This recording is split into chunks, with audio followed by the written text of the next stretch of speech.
Hello बच्चों। तो इस क्लास में हम लोग कवर करने वाले हैं एक और डीआई का सेट, जिसमें जो डेटा दिया हुआ है, डेटा दिया हुआ है टैबुलर फॉर्म में। तो जो डेटा है वो एक टेबल में दिया हुआ है और इस टैबुलर फॉर्म में थोड़ी सी हमें कैलकुलेशन करनी पड़ेगी। कोई बहुत ज्यादा कॉम्प्लेक्स नंबर, कॉम्प्लेक्स का मतलब है बहुत ज्यादा अजीबो गरीब और डिफिकल्ट नंबर्स नहीं है, सारे के सारे नंबर सिंपल है। इनफैक्ट सबके सब नंबर 5 के पहाड़े में आ रहे हैं। ठीक है, तो थोड़ी कैलकुलेशन करनी पड़ेगी एंड कोई नहीं, करते हैं। द थिंग इज, एक चीज आपको याद रखनी है कि कभी भी डीआई में थोड़ी बहुत तो कैलकुलेशन करनी पड़ती है। हमें डर नहीं लगना चाहिए कभी भी कैलकुलेशन को देख के। यस, जहां पे हम अवॉइड कर सकते हैं कैलकुलेशन को, जहां कोई आवश्यकता ही नहीं है, कोई बेटर तरीका मिल जाएगा, वहां तो ठीक है ना, हम वहां कोई कैलकुलेशन नहीं करेंगे।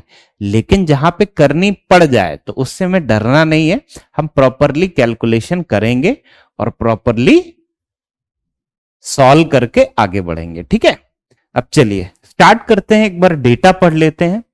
तो दिया हुआ है number of 5 types of cars. तो 5 डिफरेंट कार हमें दे रखी हैं, स्विफ्ट, SX4, अर्टिगा, जेन और इको, है ना।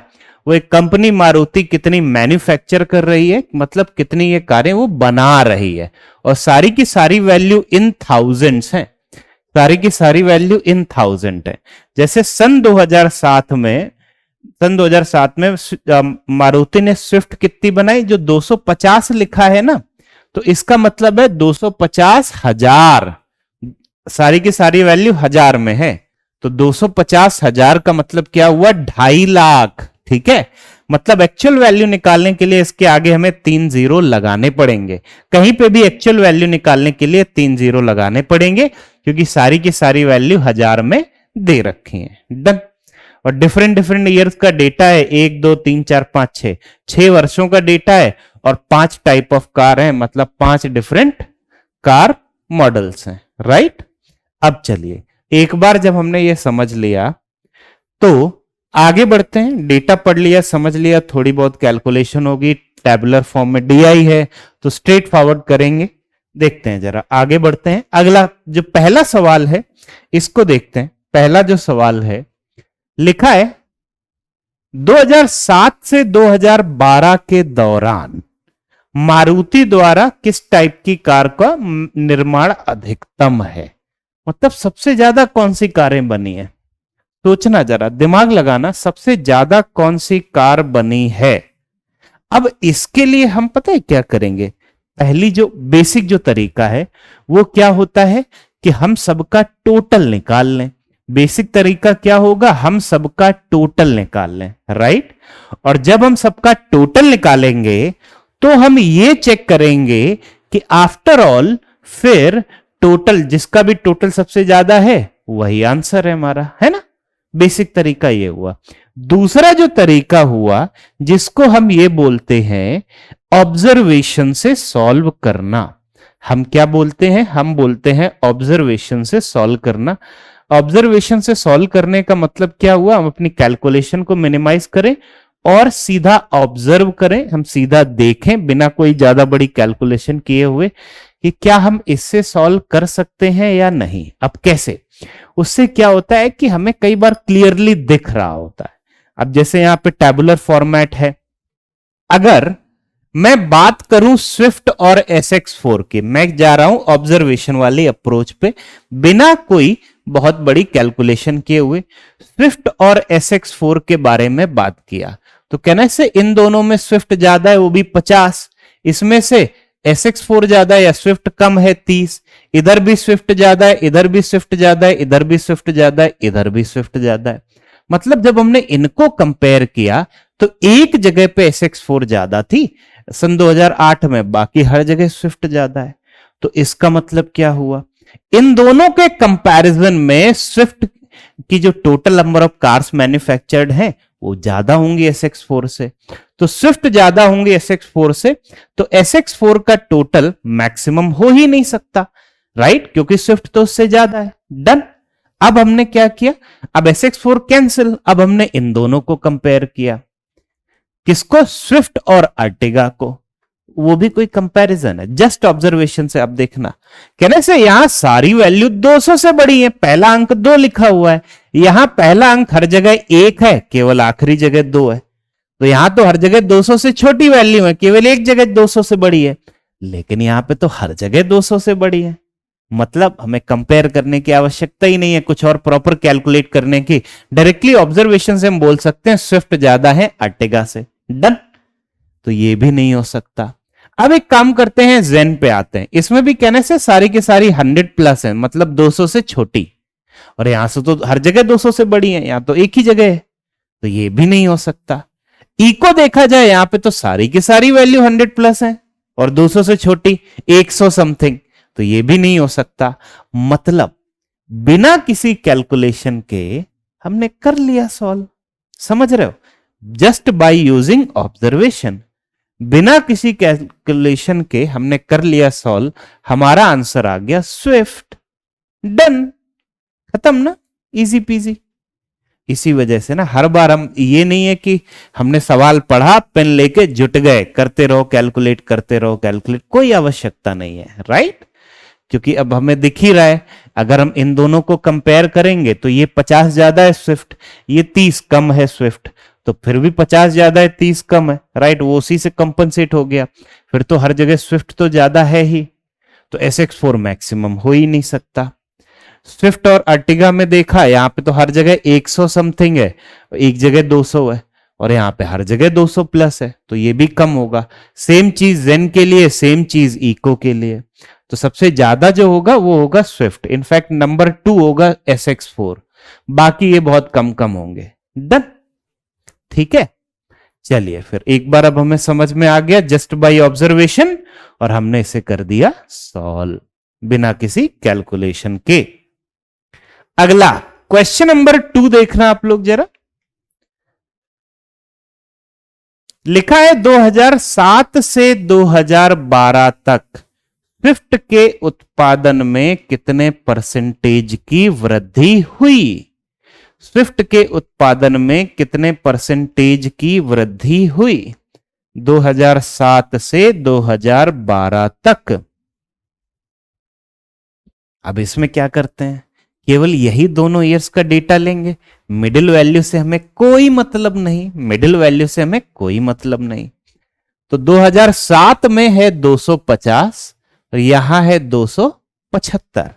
250 से 275 कितने की वृद्धि हुई वो निकालने के लिए 275 माइनस 250 करेंगे, तो एक्चुअल में जो वृद्धि आ रही है वो आ रही है 25 की, और ये कितने परसेंट की है? तो ये जो वृद्धि आई है ना, ये हम निकालते हैं इनिशियल वैल्यू के ऊपर। हम किस पे निकालते हैं? Initial value. तो हम देखेंगे 25 जो है वो 250 का कितना परसेंट है। हम देखेंगे 25 250 का कितना परसेंट है।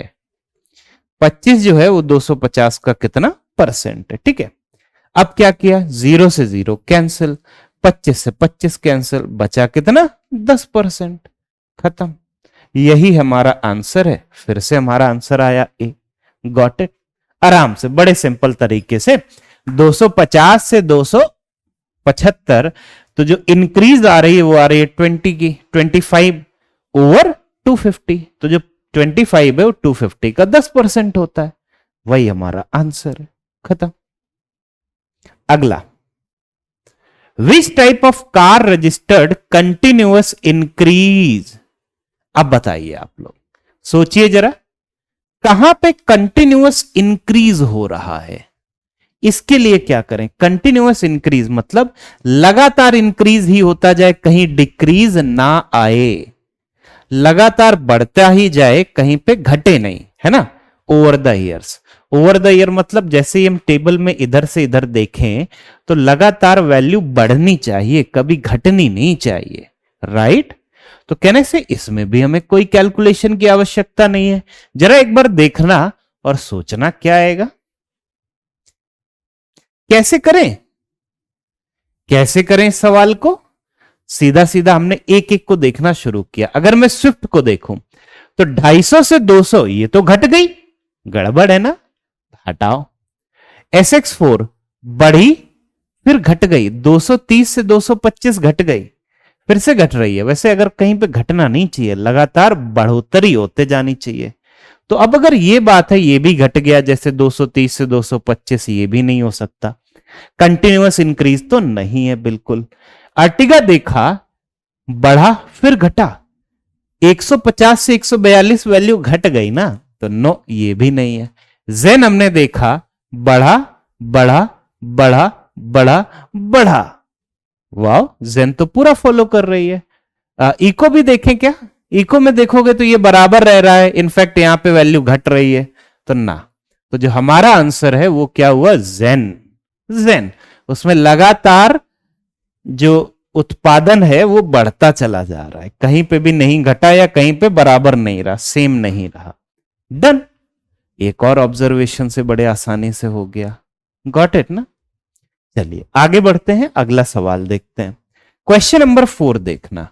क्वेश्चन नंबर 4 जो है, वर्ष 2011 में इको का उत्पादन वर्ष 2010 में SX4 के उत्पादन का कितना प्रतिशत था?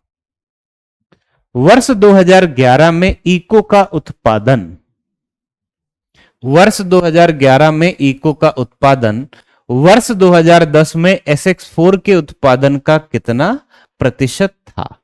हमें ये वैल्यू निकालनी है।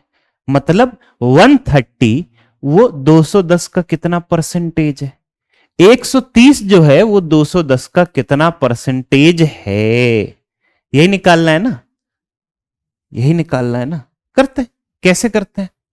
130 बटे 210 इंटू 100% है ना। आप ये सोचना, परसेंटेज 0 से 0 कैंसिल, 21 इंटू 6 होता है 126, ये तो आपको पता है ना। 21 इंटू 6 होता है 126, ये उससे बड़ा है तो 6 से बड़ी वैल्यू आएगी, उसे अगर हम 10 से गुणा करेंगे, हमारा आंसर जो है वो 60 से थोड़ा अधिक आना चाहिए। मेरे हिसाब से डी बनेगा, थोड़ा सा ही अधिक होगा, बहुत ज्यादा नहीं। कैसे? मैं क्या बोल रहा हूं, 21 इंटू 6 होता है 126, राइट, और 21 इंटू 7 होता है 147, राइट। हमें देखना है 130 और 10 से गुणा भी करना है, राइट ना। हमें देखना है 130। तो अगर मैं इसको आपको ये समझाऊं, एक तरीका क्या होगा कि हम प्रॉपर इसे सॉल्व कर लें, कर सकते हो। उसके अलावा मैं क्या बोल रहा हूं, हमें अब इधर हम ये देखेंगे, मतलब क्या हुआ कि अब आप ये बोल सकते हो, हमें ये पता लगाना है 130 जो है वो 210 का कितना परसेंट है। तो 10% की वैल्यू 21 है, 21 इंटू 6 मतलब 60% इतना आया, 70% इतना आया।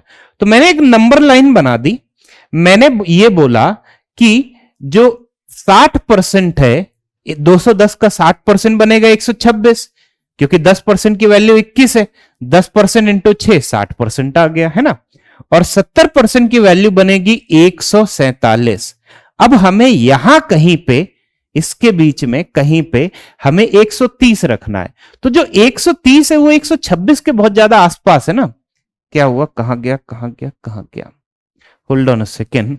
130 जो है वो 126 के बहुत ज्यादा आसपास है, मतलब इसके बहुत ज्यादा क्लोज। तो 130 यहां कहीं आ जाएगा ना, ये वैल्यू हो गई 130, क्योंकि 126 के बहुत ज्यादा आसपास है।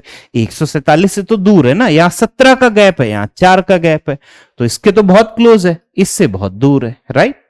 तो जो परसेंटेज वैल्यू भी आएगी वो 60% के बहुत ज्यादा क्लोज आएगी, 60% के बहुत ज्यादा पास। अब एक्चुअल निकालने की जरूरत नहीं है, नन ऑफ दीज है नहीं, तो आंसर ऑप्शन में चेक कर लो, ये दिख रहा है 61.9। ठीक है, डन। और इसके अलावा हम क्या कर सकते, ये पता है, ये 1-2 सेकेंड में आ जाएगा तुरंत। मैं तो आपको प्रॉपर डायग्राम बना के जो बता रहा हूं वो दिमाग में पिक्चर बनेगी कि 130 जो है वो 126 के बहुत ज्यादा क्लोज होता है।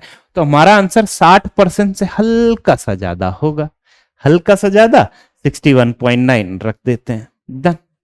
या फिर हम इसमें प्रॉपर कैलकुलेशन भी कर सकते थे, राइट, वो तो है ही तरीका। उसके अलावा क्या कर सकते हैं वो चीज मैं आपको इसमें समझा रहा हूं, ठीक है। चलिए, होपफुली ये चीज क्लियर है, आप सभी को आया समझ में, डन। आगे बढ़ते हैं, आगे बढ़ते हैं। अगला जो सवाल है लिखा है what is the percentage increase, हमें किसमें, जेन के उत्पादन में परसेंटेज इंक्रीज निकालनी है 2008 से 2010 तक। जेन के उत्पादन में परसेंटेज इंक्रीज निकालनी है 2008 से 2010 तक। एक चीज याद रखना, जब भी हमें परसेंटेज इंक्रीज निकालनी होती है, राइट ना, तो हम रेशियो अगर निकाल के सॉल्व करें, बड़े आसानी से चीजें सॉल्व हो जाती हैं। कैसे? 2008 से 2010 तक अगर हमने देखा, पुरानी वैल्यू 155, नई वैल्यू 175, 5 से कर दिया कैंसिल, रेशियो आ गया 31 और 35 का, है ना। तो यहां से यहां 4 की वृद्धि हो रही है ओवर 31, ये हम कर लेंगे सॉल्व। 13% के आसपास हमारा आंसर आ जाएगा। सॉल्व करें, सॉल्व करें। चलिए, अब इसमें भी सिंस 12.9 और 13.5 सब एक आसपास है, वैसे सी आएगा। कैसे आएगा, राइट ना, तो बहुत ज्यादा अप्रोक्सीमेशन नहीं लगा सकते। 400 बटे 13%, 13 तिया 390, है ना।